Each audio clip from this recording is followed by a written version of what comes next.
Oh, Sudah. nanti kita mulai jam 9 ya. Ya, sabar ya. Tadi kayaknya yang udah ini nggak ada suaranya, udah nggak sabar mungkin Valeria. Halo, Kak Mas Fufa. Salam kenal. Suaranya Bu Valeri memang agak kecil, Bu. Kalau Bu Anin jelas sekali. Oh ya, Iya. saya majukan sedikit. Cukup terdengar, Bu. Nah, ini lebih lebih keras. Nah,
Baik, rekan-rekan semua sudah jam 9 ya.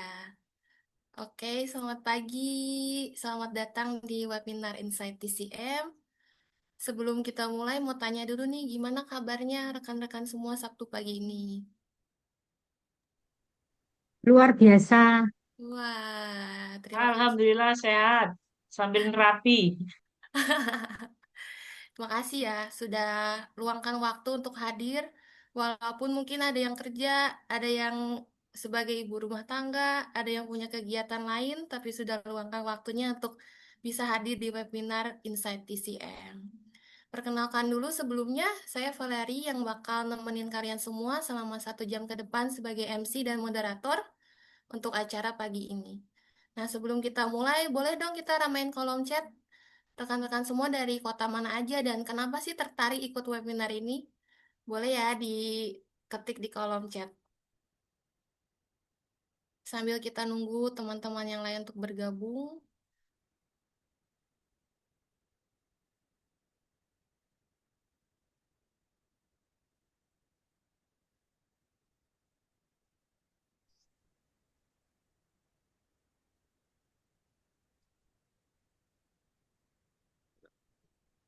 Ih,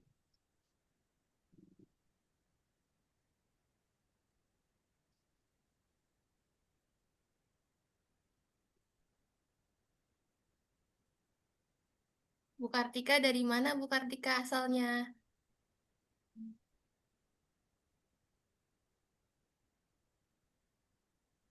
Dari Batam, Kepulauan Riau. Wah, Maaf lagi mantap. sambil aku puntur nih. Oke, siap Bu. Mantap. Wah, ada yang dari Serpong, Tangerang, ada yang dari Semarang, Padang. Wah,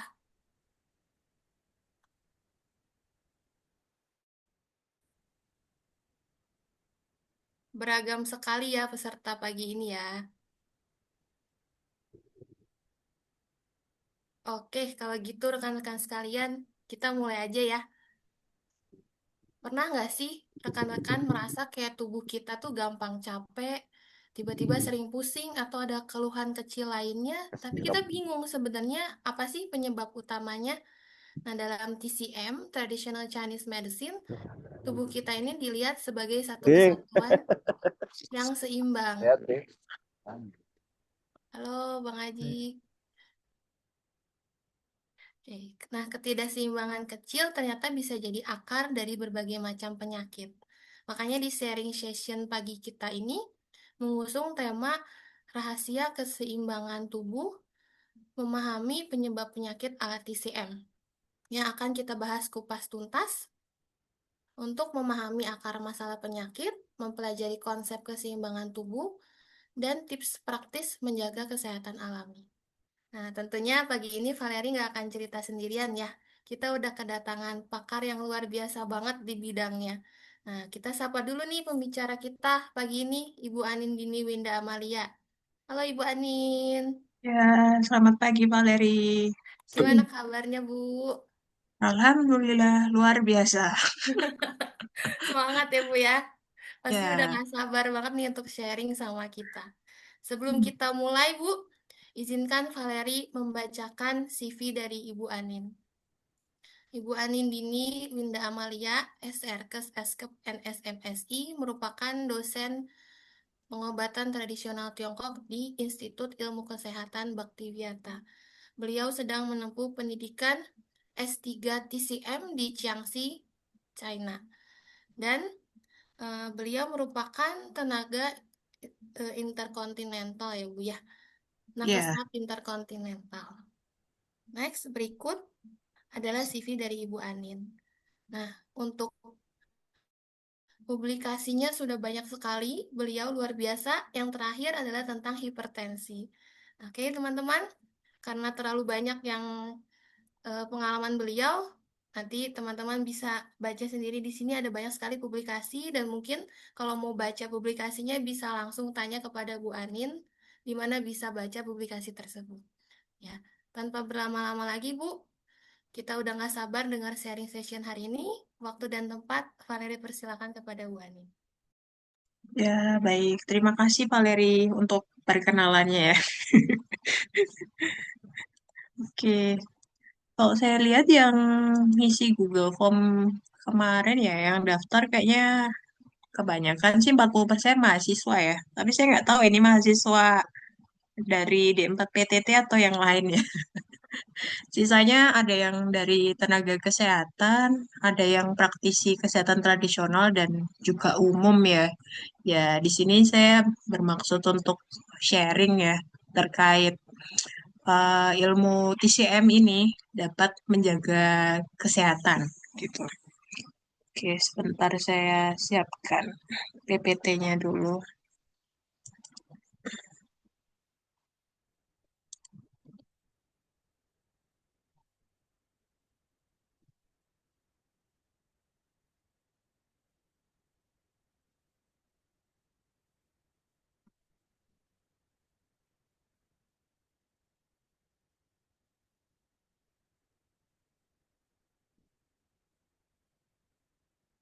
Oke. Ya, baik. Pada kesempatan ini saya akan eh, sharing terkait rahasia keseimbangan tubuh ya, memahami penyebab penyakit ala TCM.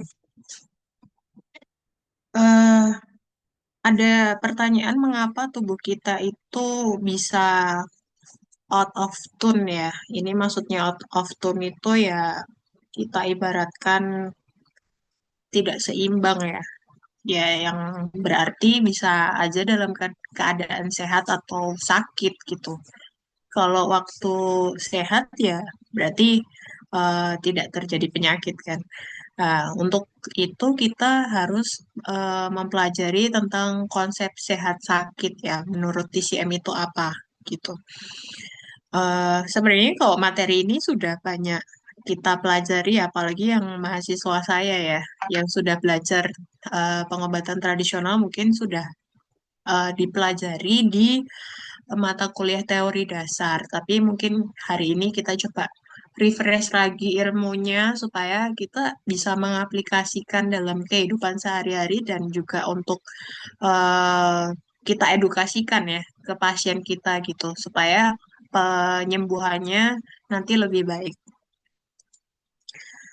Jadi konsep dari TCM tubuh itu diibaratkan kayak ekosistem ya. Dalam TCM sehat itu berarti harmonis, seimbang. Berarti yin yang qi darahnya itu dalam keadaan yang seimbang, nggak berlebihan satu dan lainnya. Tapi kalau sakit berarti terjadi ketidakseimbangan sehingga menjadi gangguan nanti akhirnya. Jadi kalau misalnya kalau ini diibaratkan tubuh kita itu seperti kebun ya atau taman, kalau terlalu panas ya berarti kan nanti kebunnya ini jadi tanamannya gampang layu ya gitu. Terus kalau terlalu dingin eh, itu atau becek ya karena banyak hujan gitu, itu ya tanamannya juga jadi nggak sehat juga ya gitu. Kalau kunci kesehatan ya berarti prinsipnya adalah menjaga keseimbangan di sini. Kemudian eh, pertarungan energi ya dalam tubuh kita itu bisa terjadi pertarungan energi. Namanya Zhengqi sama Sheiji. Mungkin yang sudah belajar TCM sangat familiar ya dengan istilah ini, tapi mungkin yang tadi dari orang awam atau yang belum belajar TCM, Cengci itu bisa diibaratkan energi positif atau daya tahan tubuh ya, imunitas terhadap melawan tadi faktor luar atau sebagainya untuk menjaga kesehatan ya. Jadi pertahanan tubuh ya. Kalau CAC ini ya faktor patogen atau pengganggu ya yang menyebabkan seseorang itu bisa terjadi sakit. Itu kalau secara TCM, CAC ini bisa berupa faktor eksternal, misalnya cuaca, angin, panas, lembab, dingin, kering ya, ataupun faktor internal yang kayak emosi, pola makan, kurang istirahat, ataupun zat patogen ya seperti ya, virus, bakteri gitu. Prinsipnya, jika cengcinya atau energi positif atau daya tahan tubuh itu kita kuat, maka CAC ini tidak mampu mengganggu ya. Ya, contohnya aja mungkin kalau lagi musim flu ya, kalau teman kita itu sakit, belum tentu kita itu sakit kalau kita daya tahan tubuhnya sedang bagus gitu. Tapi kalau sedang daya tahan tubuhnya lagi turun, berarti terpapar ada teman yang sakit ya bisa ikut-ikutan sakit juga gitu, kena flu. Kemudian ini yang tiga akar utama penyakit ya secara TCM itu bisa tadi yang sudah saya jelaskan pintu masuk penyakit itu bisa dari faktor luar eksternal, faktor dari dalam maupun faktor gaya hidup ya yang bukan dari faktor luar dan dalam tentunya. Kalau faktor luar yang tadi saya jelaskan lebih ke cuaca atau lingkungan ya, kayak angin, dingin, panas, lembab, kering, dan api. Terus kalau faktor dalam tadi bisa emosi ya, mudah marah, apa sedih yang berlebih atau suka khawatir itu juga secara TCM itu menyumbang penyakit di tubuh kita.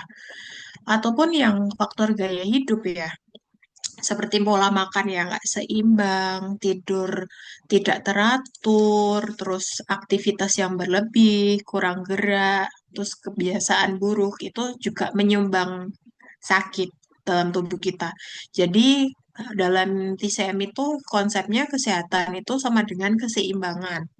Kalau penyakit ya ketidakseimbangan dari salah satu komposisi ini ya yang menyebabkan sakit itu. Jadi kita tidak mampu menjaga keseimbangan tubuh kita. Kemudian kita masuk yang eh, faktor angin ya, yang dari luar ya. Jadi dalam TCM itu ada 6 patogen luar namanya yang bisa menyebabkan penyakit.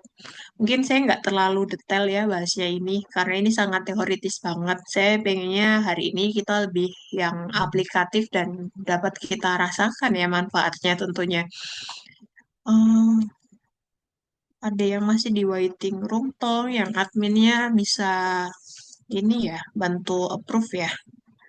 Oke, kita lanjutkan. Angin. Angin ini kalau dalam TCN itu pemimpin patogen ya. Jadi dia bisa ngajak patogen lain ya untuk menyerang tubuh kita. Cirinya itu kalau angin itu ya dalam TCM itu berpindah-pindah. Terus cepat berubah, ringan, naik, tidak menetap ya. Jadi kalau biasanya yang mungkin penyakit ringan yang disebabkan angin dari luar ini, contohnya kita lagi masuk angin, ya, masuk angin atau flu ya, ataupun pusing, atau nyeri sendi yang berpindah-pindah. Itu gejala salah satunya kalau penyebab sakitnya dari angin, gitu. Kemudian dingin. Dingin itu sifatnya membekukan ya, menyusut, membekukan, perlambat, berat atau turun, mudah menembus juga. Jadi pengaruhnya ke tubuh ya C dan darahnya jadi nggak lancar. Kalau nggak lancar biasanya akan menimbulkan statis atau alirannya jadi terhambat, baik C atau darahnya. Gejalanya misalnya kram otot, ya, pembuluh darahnya menyempit dari sifat tadi yang membekukan itu, menggigil atau nyeri yang menusuk. Kemudian ada panas. Ini kalau panas ya em, sifatnya membara dan haus ya. Biasanya juga bergerak ke atas, mengkonsumsi cairan, memicu peradangan, eh, cepat, intens, sifatnya yang dan ringan. Dan arah geraknya biasanya dia itu bergerak ke atas ya sifat panas ini. Jadi biasanya nyerang bagian atas tubuh gitu. Gejala khasnya ya namanya panas biasanya demam tinggi, tenggorokannya merah, haus berlebih, mata merah, dan juga bisa urinnya itu pekat atau kuning ya.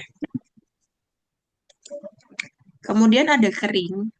Kering ini lebih kayak menguras cairan ya. Kalau dari apa itu ciri khas atau sifatnya secara TCM itu merusak paru, mengusir cairan tubuh, menguras cairan tubuh, merusak jaringan, aliran darah terhambat. Dan biasanya dia itu sangat relate sama paru-paru ya. Jadi nanti gejalanya itu kalau batuk tapi kering gitu, bibir pecah-pecah, kulit bersisik dan sembelit. Kemudian ada api. Api itu juga sifatnya naik, cepat berubah, menghabiskan cairan dan menghanguskan. Penyebabnya kenapa kok bisa sampai kena patogen api ini mungkin karena konsumsi makanan pedas, gorengan, atau yang beralkohol secara berlebihan. Terus juga dari emosi. Emosi itu juga kalau marah, frustasi itu juga bisa mengubah menjadi api ya. Terus juga paparan dari cuaca panas yang berlebih kalau saat musim panas maupun tadi perubahan penyakit lain yang bisa menyebabkan panas, misalnya dingin itu juga bisa berubah menjadi api gitu. Gejala khasnya demam tinggi, wajahnya merah, ya, merasa panas, terus tenggorokannya merah, sakit sariawan, bibir kering, haus yang berlebih, ingin minum terus, mata merah, bengkak, mudah marah, gelisah, sulit tenang, kemudian urinnya juga pekat, sembelit, BAB-nya kering, lidahnya merah, selaputnya kuning kering biasanya. Kemudian ada lembab. Ini kalau menurut saya salah satu patogen yang umum dan banyak terjadi di Indonesia. Ya, cirinya berat, lengket, lambat bergerak ya, gitu. Eh, Kenapa kok bisa terjadi lembab ya? Ya bisa karena dia mungkin faktor lingkungan atau cuaca di daerahnya itu kelembabannya tinggi. Karena memang Indonesia kan tropis, berarti kan tingkat kelembabannya tinggi. Kemudian apa? Dia termasuk orang yang suka konsumsi es berlebih. Itu juga memicu kelembapan ya.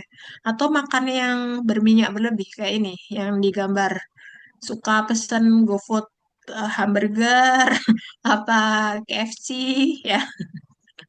Ini memicu ya. Terus juga fungsi limpanya lemah ya. Nah, ini pemicu lembab secara TCM. Terus gejalanya apa sih biasanya kalau lembab? Biasanya pusing ya, kepalanya terasa berat seperti ada diikat gitu atau ada beban yang berat ya. Terus badannya lemah, lesu, mual, fesesnya lembek. Lapisan lidahnya itu putih tebal ya biasanya. Ya, coba dicek apakah kita termasuk dalam ini yang lembabnya berlebih. Terus kemudian yang dari patogen luar tadi, penyakit luar itu muncul kalau daya tahan tubuh atau cengci kita kalah ya terhadap infeksi patogen luar. Jadi ya sarannya kita harus menjaga cengci atau daya tahan tubuh kita ya supaya bisa melawan faktor patogennya tadi ya, CAG-nya tadi. eh Ya intinya cengcinya harus kalau di timbangan ini dia harus lebih berat ya daripada CAG-nya kalau mau sehat. Kemudian kita masuk emosi. Ini kadang yang kita nggak aware ya. Maksudnya kalau emosi itu ternyata bisa menyebabkan penyakit. Ya, ini dalam TCM ada beberapa relasi ya antara organ sama emosinya. Jadi kalau nggak mau sakit ya kita harus jaga benar-benar emosi di dalam tubuh kita ya. Kayak contohnya ini hati, emosinya itu marah ya. Jadi kalau yang suka marah-marah mungkin ada masalah di hatinya secara TCM ini. Nah, kalau pengen penjelasan yang lebih detail ya mungkin bisa ke praktisi TCM ya untuk memeriksakan statusnya sekarang apa ada gangguan hati secara TCM gitu. Karena kadang mungkin dari pemeriksaan kedokteran barat nggak terdeteksi ya. Kan kalau ada masalah di hatinya mungkin hasil labnya itu SGOT, SGPT-nya mungkin tinggi kayak gitu. Tapi mungkin di hasil labnya nggak terdeteksi itu. Tapi kalau secara TCM kalau dia ada gejala menunjukkan masalah hati, mungkin gampang emosi, terus juga apa tuh eh biasanya apa sering pusing ya gejalanya. Ya itu perlu kita cek ya apakah emosi ini menyumbang sakit di tubuh kita. Karena kalau marah itu yang berlebih membuat hatinya itu jadi stagnan ya. Jadi hati yang stagnan lama-lama itu bisa berubah menjadi api. Terus kalau api ya bisa juga darah itu ikut terganggu juga, juga mengganggu organ-organ lain ya, gitu. Terus kemudian happy yang berlebihan itu nggak baik ya, karena bisa melukai organ jantung ya. Jadi ya sewajarnya aja lah.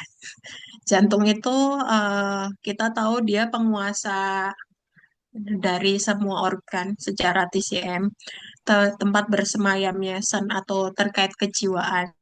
Jadi emosi gembira yang wajar itu baik untuk jantung, tapi kalau dan juga menghidupkan sen ya. Tapi kalau berlebihan ya nggak baik ya. Jadi kita harus juga menjaga jantung kita ya dengan mengontrol emosi juga. Kemudian limpa. Nah, ini sebenarnya kalau menurut saya sih setelah belajar ini biang kerok dari bermacam penyakit ya. Karena limpa itu dalam TCM itu menyimpan energi kita yang diolah dari makanan. Jadi kalau limpa kita lemah, itu pasti segala macam penyakit itu muncul ya. Dan emosi yang terkait limpa ini sebenarnya cemas atau banyak berpikir.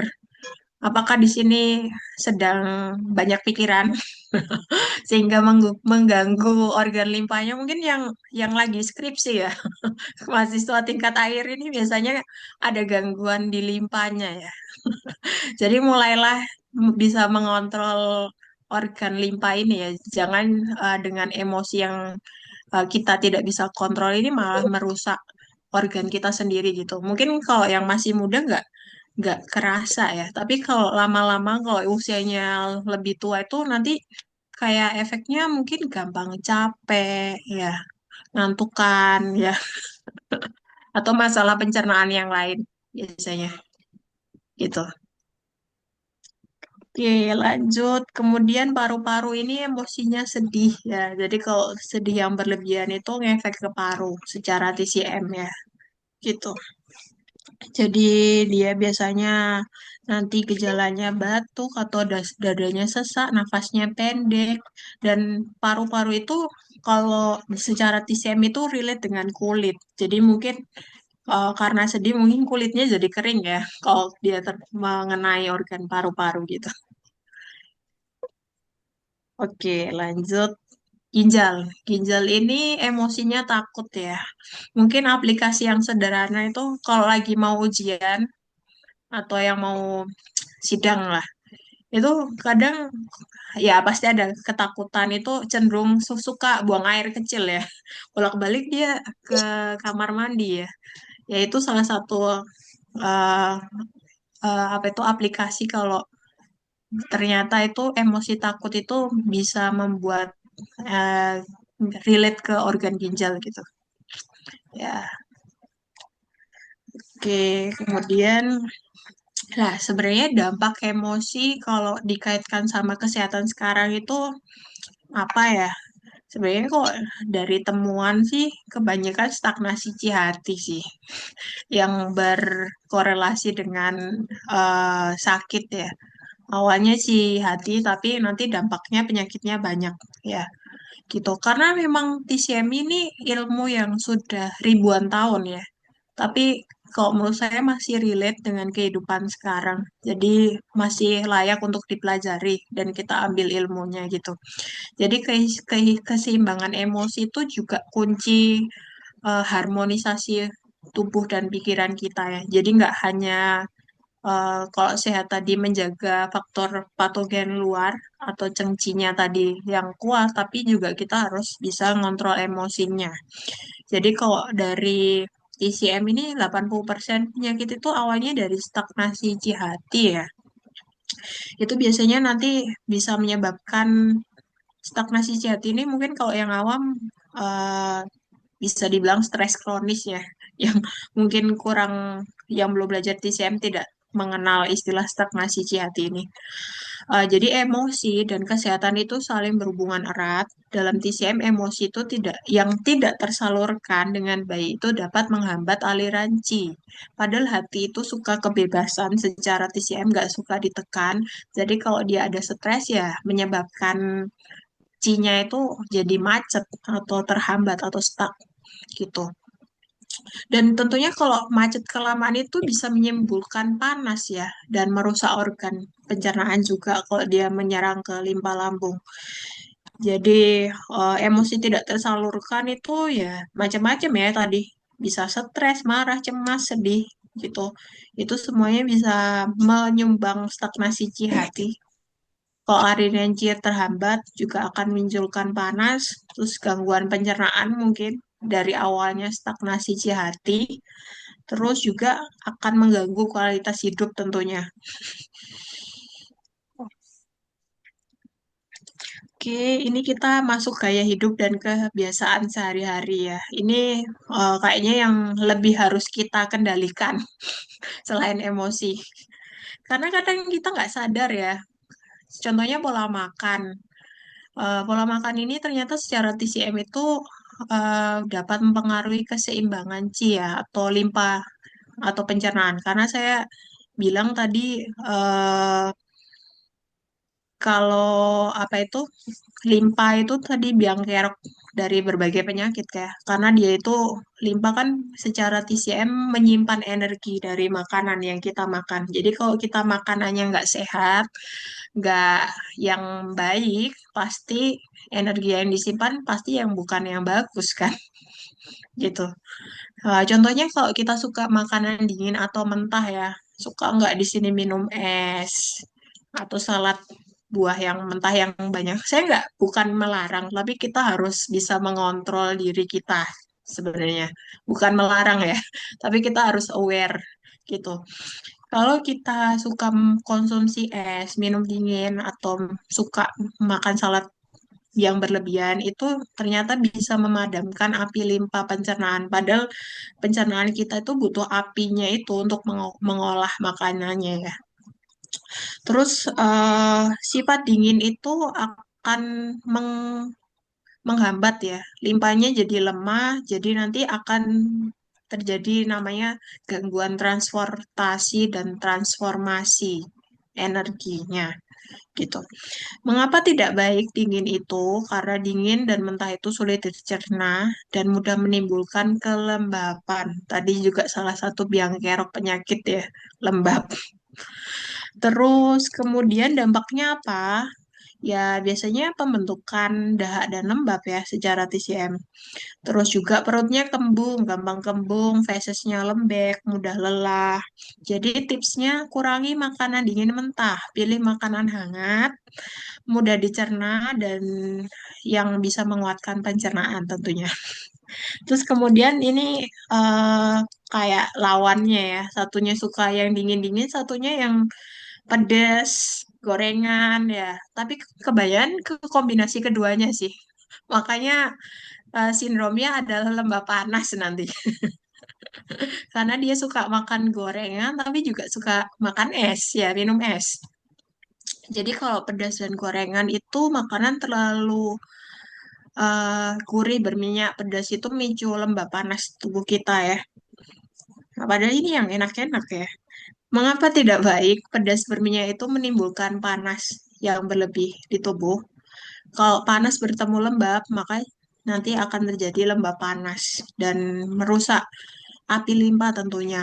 Sehingga ya kalau keseimbangan yin yang-nya dan aliran qi-nya itu terganggu ya pasti terjadi penyakit gitu. Dampaknya mungkin jerawat ya, timbul jerawat, bau mulut, sembelit, mudah emosi. Ya, jadi tipsnya ya kurangi makanan pedas, gorengan, terlalu gurih, perbanyak sayuran hijau yang dan buah segar, makanan yang seimbang. Terus pola makan seimbang itu adalah kunci ya, menjaga api limpa yang kuat, darah yang lancar, serta tubuh yang sehat dan bertenaga. Oke. Ini juga salah satu penyebab ya. Kita itu harus seimbang ya antara kerja sama istirahat. Jangan terlalu memforsir diri. Nah, ini tipe yang mana ini? Yang kerjanya berlebih apa suka malah males-malesan ya? Mager. Ini yang mana ini kebanyakan? Intinya kok TCM harus menjaga keseimbangan ya. Kalau terlalu kerja berlebihan itu nggak baik secara TCM karena dia bisa mengurasin, mengganggu hati, menghabiskan energi kita, darahnya. Jadi terus juga cepat penuaan ya. Kalau energinya eh, terus dihabiskan ya nanti terjadi penuaan dini ya. Tapi kalau yang mager ini juga nggak baik ya. Karena darahnya bisa stagnan, lembabnya numpuk, mengganggu limpa, terus juga meningkatkan risiko penyakit kronis ya. Jadi harus seimbang tipsnya dalam TCM. Terus jam organ dan pola istirahat. Jadi kalau di TCM itu ada jam-jam tertentu yang perlu kita aware ya. Misalnya jam 11 sampai jam 3 itu jamnya kantung empedu dan hati ya. Jadi waktu emas untuk regenerasi darah dan hati. Jadi kalau mau ya sehat ya di jam itu waktunya tidur tidur ya, bukan malah begadang. Yang mahasiswa jam 11 sampai jam 3. Terus kalau jam 7 sampai jam 9 ini waktu pencernaan atau lambung ya. Jadi sarannya ya kalau waktunya sarapan ya kita harus sebaiknya sarapan ya. Kadang kan kalau gaya hidup sekarang mungkin skip sarapan dan dia lebih baik makan siang. Itu sebenarnya kurang baik secara TCM. Terus kualitas tidur. Tadi maksimal jam 11 sih yang bagus. Ya.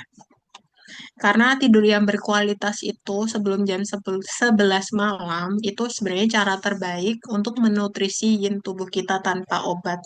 Jadi sebenarnya kalau yang eh, ada gangguan tidur atau sulit itu ya harusnya dibiasain ya, tidur sebelum jam 11 gitu. Karena kalau sudah jam 11 sih saya biasanya malah susah ya untuk memulai tidur gitu kalau udah di atas jam itu. Oke, kemudian dampak kebiasaan tadi untuk energi kita itu ya seharusnya pola hidup seimbang ini akan menjaga 90% nya optimal ya karena segala aktivitas dalam tubuh kita itu butuh energi atau qi itu. Tapi kalau tadi sering begadang dia menyebabkan 55 depresi yin. Terus kalau hobi minum es atau yang mentah itu 45% menyumbang lembab ya. Terus kalau stres, tadi 35% menyumbang stagnasi hati. Ah, jadi mulailah kita mengkoreksi diri kita sendiri ya. Kita udah pola hidupnya seimbang nggak di sini?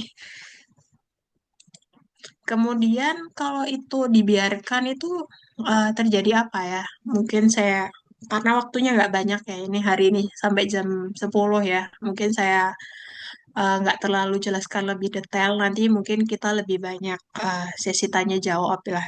Saya 5 menit lagi ya, Valeri penjelasan saya. Sisanya nanti diskusi aja. Ya, jadi kalau secara TCM bisa menyebabkan stagnasi qi dan darah ya. Kalau terjadi stuck itu biasanya akan menimbulkan nyeri. Ya, namanya putung cetung, tidak lancar maka nyeri. Jadi kalau ada nyeri-nyeri mungkin secara TCM menyebabnya karena terjadi stagnasi qi dan darah gitu. Ataupun penumpukan dahak dan lembab ya. Itu misalnya mudah lelah atau ada benjolan atau terasa berat itu ya. Tadi karena sumbangsih tadi kayak hidup yang nggak benar, makan yang nggak benar gitu. Oke, ataupun ini kayak soal real ya yang mungkin sudah sering sering kita alami tapi nggak sadar ya. Misalnya ini ada seorang mbak-mbak yang sering begadang, suka makan pedas dan gorengan ya. Makanya dia gampang marah gitu. Berarti secara TCM ini sebenarnya dia lagi kena panas ya. Tanda gejala panas, ada penumpukan panas gitu. Karena begadang, makan gorengan itu membuat panas menumpuk di hati dan lambung.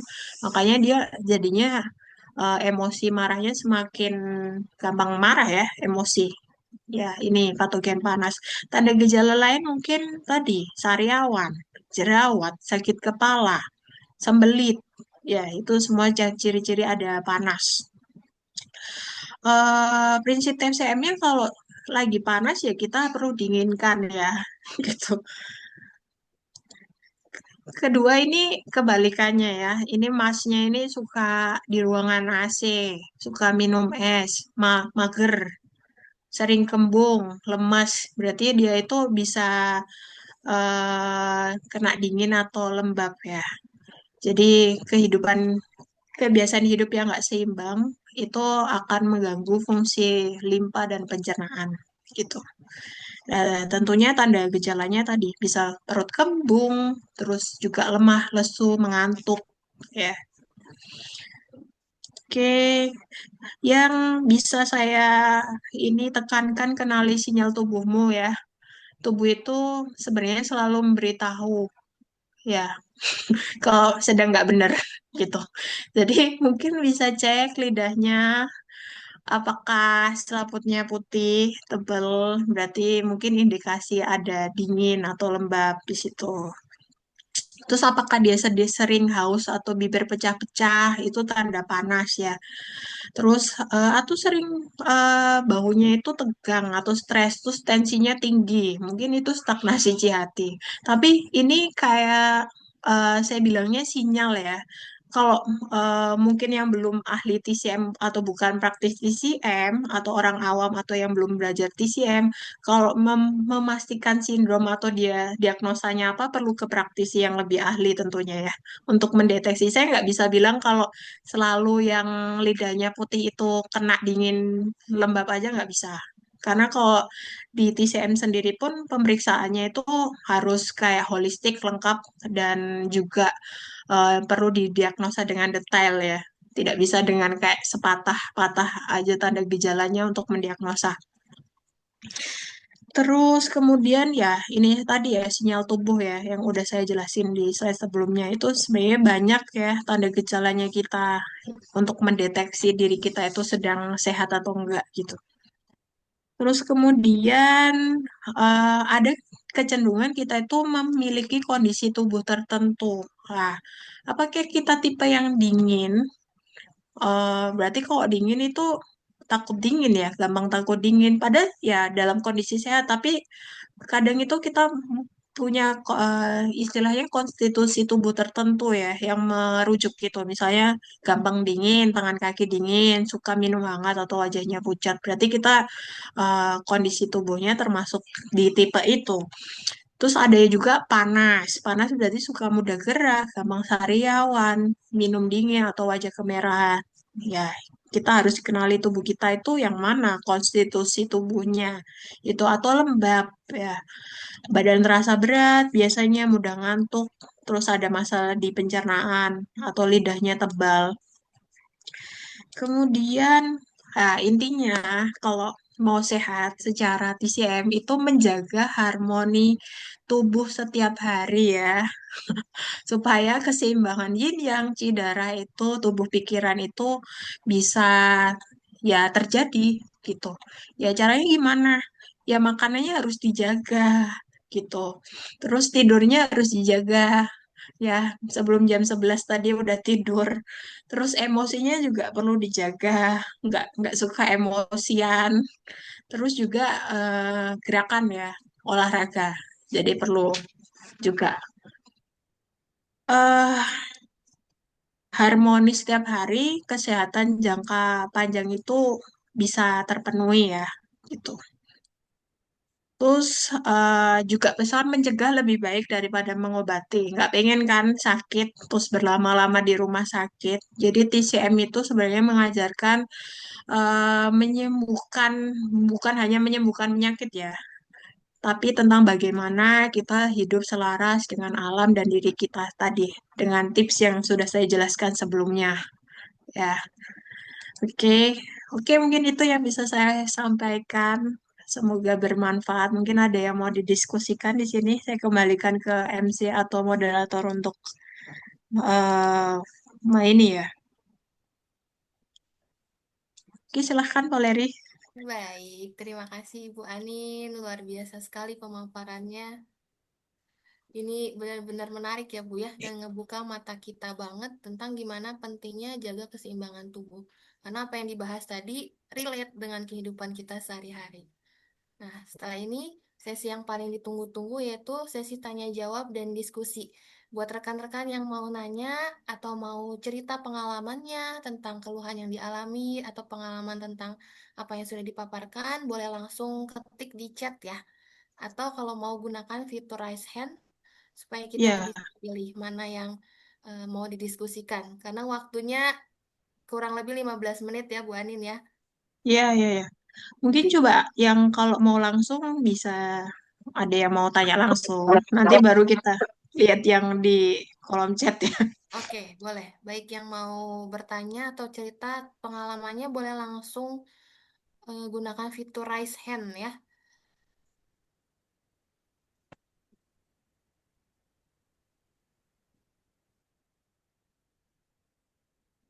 Mungkin sambil menunggu kita lihat dulu pertanyaan di kolom chat ya Bu Anin ya. Ya, ya, boleh, boleh, boleh. Tadi dari jam 9.22 Ibu Alesia sudah sangat excited sekali ingin bertanya. Pertanyaannya begini Bu. Penjelasan hubungan antara fungsi hati menyimpan darah dengan kestabilan emosi. Nah, gimana Ya tuh Bu tadi kan, Anin? ya, ya. Oke. Ya, ini yang baru yang bersemangat Bu Alexia ya. Selamat pagi Bu Alexia. Pagi Bu Enin. Ya, pertanyaannya bagus sekali ya Bu. Fungsi hati menyimpan darah dan kestabilan emosi ya.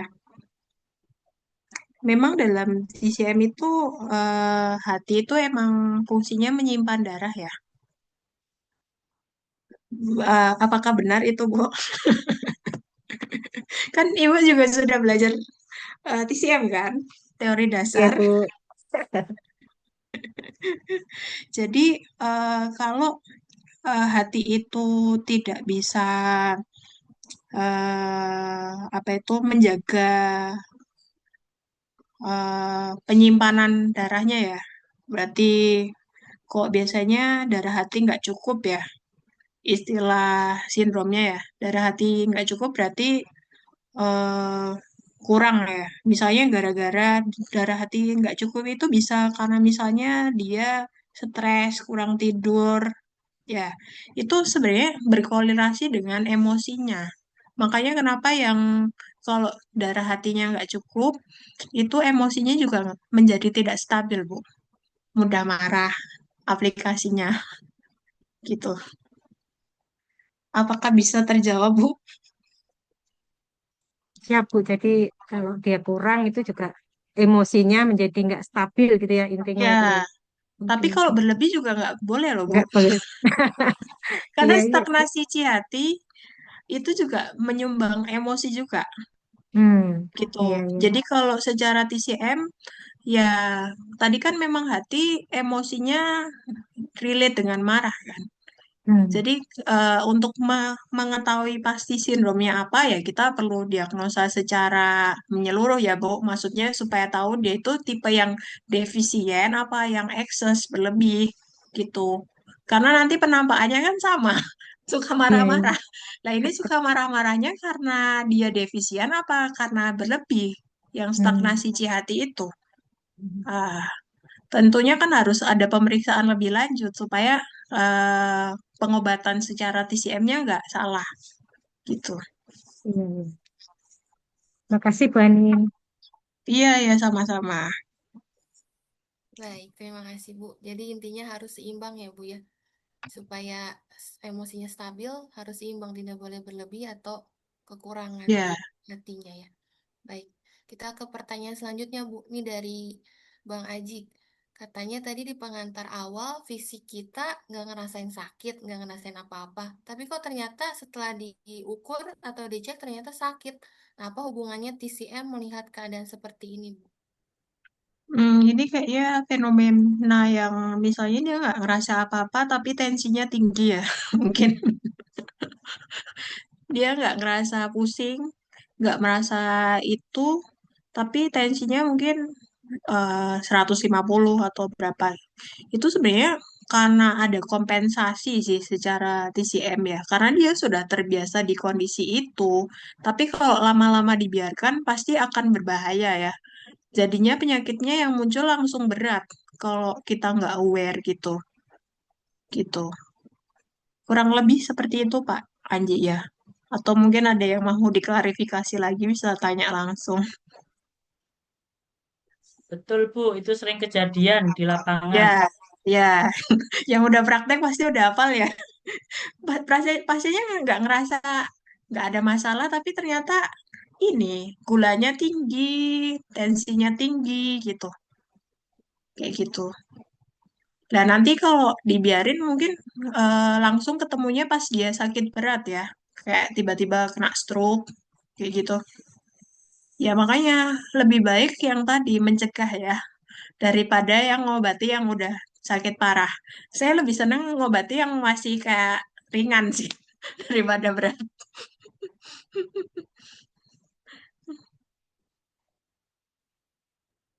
Baik, Ibu. Bagaimana, Bang Aji, apakah bisa diterima? Sepertinya bisa ya, Bu ya. Ya, bisa-bisa. Baik, baik. Kita lanjut lagi, Bu, ke pertanyaan. Ada banyak, ada beberapa pertanyaan lagi ya, Bu ya. Semoga keburu ya untuk dibahas semua. Iya, Dari Kak Mas Fufah, di saat ya. kita merasakan sinyal dari tubuh pada posisi panas seperti mudah marah, haus, gimana Bu cara mendinginkannya? Atau mungkin apa yang harus dikonsumsi, Bu? Tadi kayaknya ada di ini ya. Ya harusnya sesuatu yang mendinginkan ya. Apakah ini termasuk orang yang gampang kepanasan? Ya, ini sarannya kalau lagi panas ya, tadi yang dijelasin. Ini misalnya kalau yang tidak dari saran gaya hidup mungkin mengurangi tidur di atas jam 11. Kurangi makanan yang memicu itu, pedas, gorengan, berlemak. Terus juga bisa kalau dari kelola emosinya latihan pernafasan ya atau meditasi gitu kalau secara TCM. Kalau saya biasanya mengelola emosi ya lebih kayak ini ya meningkatkan ke hal yang positif ya. Kayak ikut kajian apa eh, ngaji lah kalau kalau kalau saya ya. Terus kalau perbanyak makan yang kalau panas berarti lawannya harusnya dingin.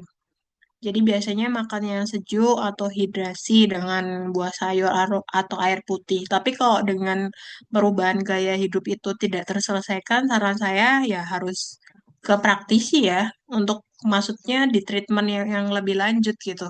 Entah dengan akupuntur, herbal, atau dengan teknik yang lainnya. Seperti itu sih saran saya yang merasa gampang panas ya. Baik, terima kasih ya Bu. Untuk mempersingkat waktu, kita langsung ke pertanyaan berikutnya saja ya Bu ya. Hmm, Dan juga yang bertanya, Bu Yayu, yang termasuk makanan mentah itu apa saja Bu? makanan mentah ya. Makanan mentah ini oke, biasanya berarti sayur ya. Ya saya bukan melarang makan sayur ya, tapi maksudnya jangan berlebihan gitu. Kayak salad, lalapan gitu. Kalau memang kita kondisi tubuhnya itu dingin, gampang dingin ya jangan memperbanyak konsumsi sesuatu yang memicu itu ya. Dengan suka makan sayur-sayuran atau lalapan, harusnya yang sifatnya menghangatkan gitu. Ataupun biasanya yang suka ini makanan Jepang ya sashimi, sushi ya itu juga termasuk makanan mentah ya di sini atau daging mentah ya. Kok stick yang apa itu kan kadang ada yang apa itu dibakarnya nggak terlalu matang itu ya gitu. Intinya saya bukan melarang ya, tapi nggak boleh berlebihan. Baik Bu, terima kasih ya Bu. Ada lagi Bu pertanyaan gimana? Apakah masih cukup waktunya? Kayaknya 5 menit lagi ya, berarti masih Oke. 2-3 ya mungkin. Oke, di sini ada dari Bu Ajeng, katanya kenapa nyeri leher, sakit pinggang, cepat lelah sering dialami, padahal mungkin pekerjaannya nggak terlalu berat secara fisik. Dan apakah tidur yang cukup bisa menggantikan kurangnya aktivitas fisik? Tidur yang cukup bisa menggantikan aktivitas. Nyeri leher, sakit pinggang, cepat lelah sering dialami padahal pekerjaan tidak terlalu berat. Ya, ini kalau secara TCM faktornya banyak ya, Bu. Kalau nyeri itu. Bisa aja bukan karena pekerjaan tadi. Bisa aja karena dia diserang patogen luar. Itu juga bisa menimbulkan nyeri ya, gitu.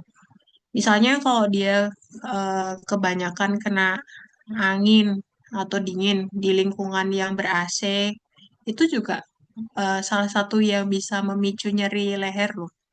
Karena kan kalau nyeri tadi saya jelasin utung cetung ya, sesuatu yang nggak lancar aliran dan darahnya itu bisa menimbulkan nyeri gitu. Jadi nggak bisa diserta-mertakan walaupun nggak bekerja berat kok bisa nyeri itu tidak selalu kalau secara TCM. Ya, terus apakah tidur yang cukup bisa menggantikan kurang aktivitas fisik? Kok saya rasa ya juga nggak bisa ya. Walaupun kita tidurnya benar, tapi kita nggak suka berolahraga ya, berarti termasuk yang tadi ya, bikin stasis ya, gitu. Karena jadi kurang energi, aliran energi kita tuh jadi nggak gerak. Oke, apakah bisa menjawab? Saya nggak tahu Bu Ajeng ini apakah sudah belajar TCM atau dari orang umum? Iya, baik Bu Ajeng. Terima kasih untuk pertanyaannya Bu. Ya, Ada pertanyaan lain Bu. Mohon saran, kulit badan terasa dingin jika dipegang, tapi rasanya selalu gerah, sehingga pengen ngadem terus. Di lidahnya lapisannya putih, akibatnya sering sakit. Nah, gimana pengaturan makan yang baik? Hmm, berarti ini apa? Dia cenderung dingin kah patogennya? Kalau cenderung dingin, berarti bisa saja dia sindromnya dingin ya, atau lembab tadi. Jadi ya hindari makanan yang memicu itu, gitu. Kalau penyebabnya karena dingin, berarti apakah ini suka minum es atau makanan mentah tadi? Berarti kalau pengaturan makan yang baik ya hindari itu. Berarti yang makanan-makanan yang hangat tadi ya kayak sop, kayak gitulah. Baik, Bu Marini, bagaimana? Apakah bisa menjawab pertanyaannya? Izin, Iya. ini sukanya apa? Suka makan roti, roti-roti gitu, Hah? terus suka yang manis-manis gitu. Jadi Eh, sepertinya memang yang sindrom lembab. lembab ya. Betul. Nah, ini ngaku Iya, sendiri nih. Iya, roti itu ini, Bu, menumbuk lembab di tubuh kita. iya. Terus sama ini kan istilahnya punya mah ya. Jadi Mm-mm. apa katanya makan pisang itu bagus buat mah ya. Cuman setelah saya belajar TCM juga katanya pisang itu ternyata sifatnya Dihindari. dingin. Dingin Iya, banget malah gitu. Jadi nggak cocok buat mah. Walah. betul. Ya tergantung Ibu kepercayaannya yang mana. Iya, jadi Saya nggak memang bisa istilahnya menjustifikasi ilmu lain lebih bagus daripada TCM ya, mm-mm. Bu. Betul, betul. Makanya jadi kayak memang beberapa ilmu-ilmu dari barat, beberapa ilmu-ilmu kedokteran medis itu memang kayaknya perlu diperiksa kembali ya. Ah, ya, lebih baik Betul. kalau kita bisa mengkombinasikan sih, karena waktu saya belajar di Cina pun mereka sebenarnya kombinasi ya, Mm-mm, gitu, mm-mm, keduanya. Jadi nggak cuma TCM aja, tapi nggak pakai kedokteran barat itu juga salah ya. Kalau misalnya mm-mm, untuk kasus-kasus yang udah berat, kayak dia kena ke kanker, itu kan nggak mungkin mm-mm. kita pengobatannya secara TCM aja tanpa kedokteran barat, gitu. Ya, betul, betul. Baik.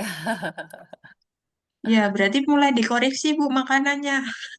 Iya, ini sih mulai makan kayak lalapan rebus tapi ya lalapannya nggak mentah tapi udah direbus dulu gitu loh. Terus Mhm. ini memang udah ngurangin roti apa segala tepung-tepungan udah dikurangin. Eh, Mhm. mungkin apa ya lagi kalau buah ya kayaknya ya buah itu gimana ya bagusnya ya? Soalnya ada informasi katanya buah itu bagusnya agak di blend sedikit ya, agak direbus sedikit gitu loh supaya keluar energi hangatnya gitu. Gitu sih. Mhm. Mm-mm. Itu sudah bagus sih, Bu. Tapi kalau memang tidak bisa terselesaikan dengan perubahan gaya hidup saja, saran saya ya pakai yang lain, misalnya di akupuntur atau Ibu minum herbal TCM, itu juga Mm-mm. menurut saya membantu ya. Kan kayak Mm-mm. kayak saya aja nggak mungkin lah saya dalam keadaan fit selalu. Jadi saya mungkin setiap bulan itu harus pijat. Mm-mm. Baik, baik. Jadi memang harus kita itu kayak menjaga diri kita sendiri, jangan sampai ngedrop baru kayak berobat gitu. Iya, betul, betul. Mm. Iya. Baik, terima kasih. Ya, sama-sama. Semoga bermanfaat Bu sharing ilmunya dan diaplikasikan. Iya. Ibu, iya terima kasih ya Bu Marini. Bu, masih ada beberapa pertanyaan lagi Bu, terus menarik banget. Boleh nggak sedikit lagi Bu? Boleh, mungkin satu lagi ya. Sedikit lagi. Mungkin ada 3 pertanyaan Bu. Apa Bu Anin mau pilih pertanyaan yang mana yang menarik? Oke, oke Pak Anggodo ya. Mungkin stagnasi hati ya. Ya, tentang stagnasi hati. Bukannya ini Pak Anggodo udah lebih ahli dari saya Pak. Kan udah alumni Pak. Gimana Pak?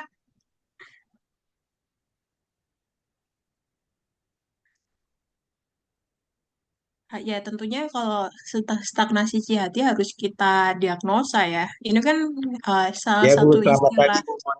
Bu. Ya, selamat pagi Pak Anggodo. Sambil praktek ya Bu ya. Bu, Oh iya, iya, iya. izin ya Bu, tadi soal pisang, tidak semuanya pisang dingin ya Bu, kecuali pisang Ambon. Mm-mm, Jadi kalau yang mm-mm. netral itu pisang barangan. Kalau Ya Ambon itu. memang dingin. Ya, gitu. Siap Pak Anggodo, makasih Eh, informasinya. eh, eh, eh, Oke, oke. Ya, nggak apa-apa, Pak. Sambil praktek aja. Ini mungkin pertanyaan banyak orang, Pak. Karena stagnasi jihad itu banyak dialami banyak orang ya, Pak. Termasuk saya juga pernah stagnasi hati. Jadi kalau secara TCM harus dilakukan 4 cara pemeriksaan ya, gitu. Tapi kalau ciri-ciri yang khas itu biasanya kayak distensi atau rasa tegang ya di sela iga, ya, di hipokondrium gitu. Rasanya itu eh, terus juga kayak sering menghela nafas gitu ya, ya gitu. Terus moodnya suka berubah-ubah ya. Dia gampang emosi mungkin, sedikit aja ngomong dia langsung ini mudah terpancing ya. Terus kemudian juga lidahnya ya, lidahnya itu biasanya kalau secara TCM eh, ada sisi lidahnya itu lebih merah ya, gitu. Terus ataupun kalau bisa memeriksa lidah, biasanya nadi, nadinya itu kalau yang stagnasi hati itu sian ya atau senar tegang kayak megang dawe gitar gitu. Itu tanda kalau dia lagi stagnasi hati. Seperti itu, Pak. Harusnya Bapak lebih ahli mendiagnosanya, Pak. Terima kasih Bu. Ini kan karena banyak yang ikut yang tidak setara Iya, ya. Mungkin kan kita benar-benar. harus nanya juga. Ya, Yang jelas kalau dia emosian mungkin indikasi stagnasi hati ya, Pak. Apalagi banyak yang dipikirin, stres. Nah, tapi harus dicek lagi ya, tanda gejala yang khas yang lain itu ada nggak? Karena kita nggak bisa bilang kalau mudah marah itu karena emosi stagnasi hati gitu ya. Karena di TCM itu sangat kompleks ya, tanda gejala sedikit aja bisa merubah sindromnya. Jadi saran saya jangan salah diagnosa aja.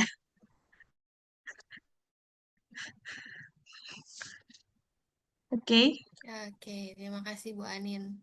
Ini ada yang komen Bu, katanya kalau Bu Anin di kelas lagi marah-marah berarti lagi stagnasi hati ya Bu. Oh, saya jarang marah loh pada.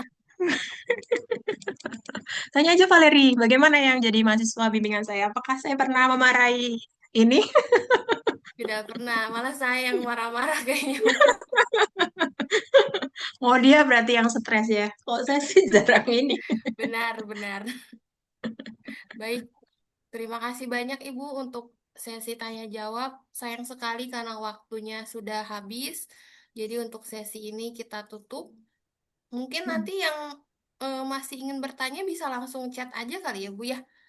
Ya, atau nanti ini sebenarnya ada rekaman di YouTube-nya sih. Nanti kalau nggak terlewat itu bisa eh, di apa itu dilihat di YouTube-nya lagi ya. Kalau udah di-share rekamannya gitu. Iya, baik-baik. Atau ya chat aja sih. Kalau yang mahasiswa saya mungkin bisa mudah tanya aja ya. Oke. Ya itu bisa dicatat itu bisa di Instagram, YouTube ataupun ininya ya. Oke, Iya. terima kasih semuanya yang sudah hadir hari ini. Semoga ilmunya bisa bermanfaat ya. Belum Bu, Oh, dokumentasi belum. dulu. Oke, oke. Oh iya lupa ini dokumentasi. Iya, ya sebelum Oh, share. ditutup kita dokumentasi dulu ya teman rekan-rekan ya. Mungkin kita kasih waktu 30 detik kali ya Bu ya untuk open kamera. Ah, Yang bagian dokumentasi admin Bu. iya iya, nanti dibantu admin aja. Oke. Bisa open kameranya untuk Open mengabadikan kamera. momen. Oke. Iya. Kita tunggu sebentar lagi. Wah, ramai sekali. Iya iya. Ada 70 ini pesertanya.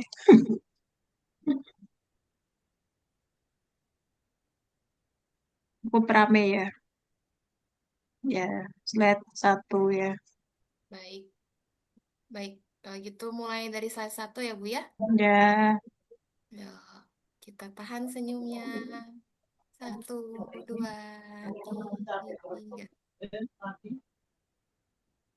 slide 2. Slide 2. 1, 2, 3. Oke. Slide 3, slide terakhir. Ya, slide terakhir. 3. Iya, baik. Terima kasih banyak. Sebelum kita tutup, izinkan saya untuk merangkum singkat. Kesehatan itu bukan sekadar nggak ada penyakit ya rekan-rekan, tapi tentang gimana menjaga energi dan keseimbangan tubuh secara utuh. Kalau tubuh udah mulai kasih sinyal, kita tidak mau abaikan ya. Segera lakukan pemeriksaan atau mungkin mengubah pola hidup menjadi lebih baik. Buat rekan-rekan yang mau tahu lebih banyak tentang Insight TCM, mau konsultasi, info acara-acara seluruh lainnya, jangan lupa untuk ikuti media sosial Insight TCM ya. Juga ada YouTube dan Informasi Center. Terima kasih banyak Bu Anin untuk ilmu yang dibagikan, yang sangat bermanfaat bagi kita. Terima kasih juga untuk semua peserta yang sudah antusias banget dari awal sampai akhir.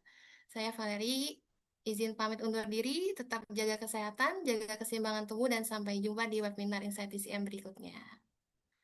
Have a nice Terima weekend. kasih Bu Anin, Terima Mbak kasih Mbak Valerie. Valerie. Terima kasih Bu Anin. Terima kasih Bu Anin. Kasih kakak, Sehat selalu. izin. Sehat selalu. Assalamualaikum. Assalamualaikum.